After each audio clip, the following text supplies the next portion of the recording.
Assalamualaikum warahmatullahi wabarakatuh. Perkenalkan, nama saya Juliani dengan NIM F1C225050 dari Prodi Matematika. Jadi di sini saya akan membahas tentang keanekaragaman hayati untuk memenuhi ujian tengah semester mata kuliah Biologi Dasar dengan dosen pengampu Pak Ade Adriadi, SSI, MSI. Keanekaragaman hayati, apa sih itu keanekaragaman hayati? Jadi, keanekaragaman hayati adalah keberagaman makhluk hidup yang ada di bumi, mulai dari hewan, tumbuhan, hingga mikroorganisme, beserta ekosistem tempat mereka hidup. Keanekaragaman hayati menunjukkan betapa beragamnya bentuk kehidupan dan peran penting tiap makhluk dalam menjaga keseimbangan alam. Di sini saya memilih tumbuhan padi sebagai contoh keanekaragaman hayati tumbuhan. Mengapa sih saya memilih tumbuhan padi? Karena tumbuhan padi merupakan tumbuhan cerealia utama di dunia, terutama di Asia, dan memiliki keanekaragaman hayati tinggi dalam varietasnya, seperti padi sawah, padi ladang, atau varietas lahan kekeringan. Ini dia taksonomi tumbuhan padi. Apa sih itu taksonomi? Taksonomi adalah sistem klasifikasi ilmiah untuk mengelompokkan organisme berdasarkan kesamaan ciri. Padi diklasifikasikan sebagai berikut, yaitu yang pertama ada kindomnya, itu adalah plantae karena padi termasuk tumbuhan. Divisinya Magnoliophyta karena dia tumbuhan berbunga. Kelasnya Liliopsida karena dia merupakan monokotil dan memiliki biji tunggal di dalam buah. Ordonya Poales, familinya Poacea karena dia keluarga rumput-rumputan. Genusnya Oryza, spesiesnya Oryza sativa L. Nama ilmiah lengkap dengan L menunjukkan pada Corallus linnaeus, ahli taksonomi yang pertama kali mendeskripsikannya. Klasifikasi ini didasarkan pada ciri morfologi seperti batang berongga, daun berbentuk pita, dan bunga menjembuk dalam malai. Padi memiliki varietas budidaya seperti IR64, tahan hama. Penyebaran dan habitat tumbuhan padi. Padi tersebar luas di daerah tropis dan subtropis, terutama di Asia, seperti Indonesia, Cina, India, dan Thailand. Afrika, Amerika Latin, serta beberapa bagian Eropa. Asalnya dari wilayah Asia Tenggara, kemungkinan India atau Cina kuno, dan telah menyebar melalui migrasi manusia dan perdagangan. Di Indonesia, ia dominan di daerah pertanian seperti Jawa, Sumatera, dan Sulawesi.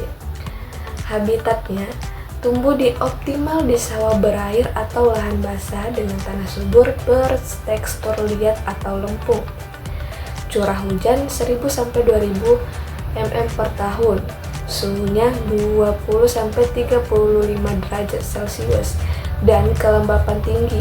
Ia membutuhkan air yang cukup untuk pertumbuhan, terutama fase pembungaan, sehingga sering ditemukan di dataran rendah atau irigasi. Padi tidak cocok di daerah kering atau pegunungan tinggi tanpa irigasi, dan ada varietas toleran terhadap salinitas atau kekeringan. Padi dimanfaatkan secara luas oleh manusia, terutama sebagai sumber pangan utama dunia.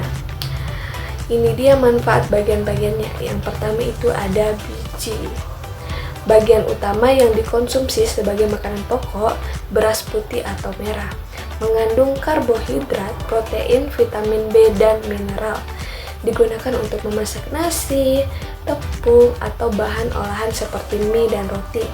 Manfaatnya, sumber energi utama bagi miliaran orang, membantu pencegahan kelaparan. Yang kedua ada batang, digunakan sebagai bahan bangunan seperti anyaman dinding atau atap.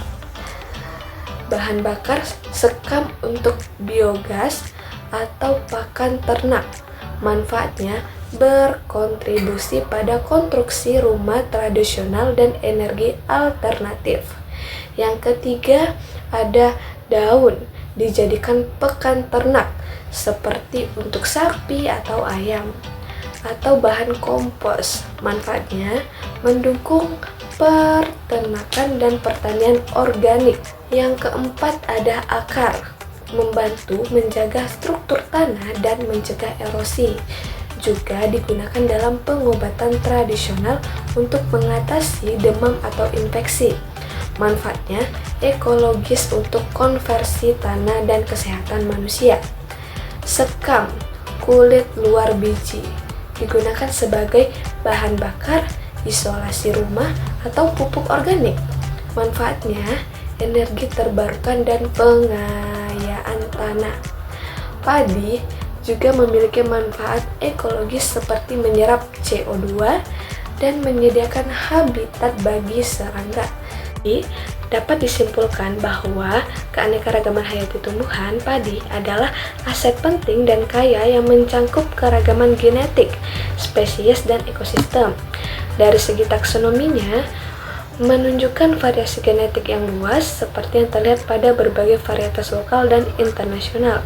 Dari spesies utama Oryza sativa, padi memiliki penyebaran global terutama di wilayah tropis dan subtropis, serta beradaptasi di berbagai habitat, mulai dari sawah tergenang, lahan kering, hingga lahan pasang surut. Keanekaragaman ini memberikan manfaat besar, seperti menjadi sumber pangan utama bagi sebagian besar populasi dunia, menopang perekonomian, serta menjaga keseimbangan ekosistem sawah sebagai habitat bagi berbagai spesies. Dengan demikian, pemahaman dan pelestarian keanekaragaman hayati padi sangat krusial untuk memastikan ketahanan pangan dan keberlanjutan lingkungan.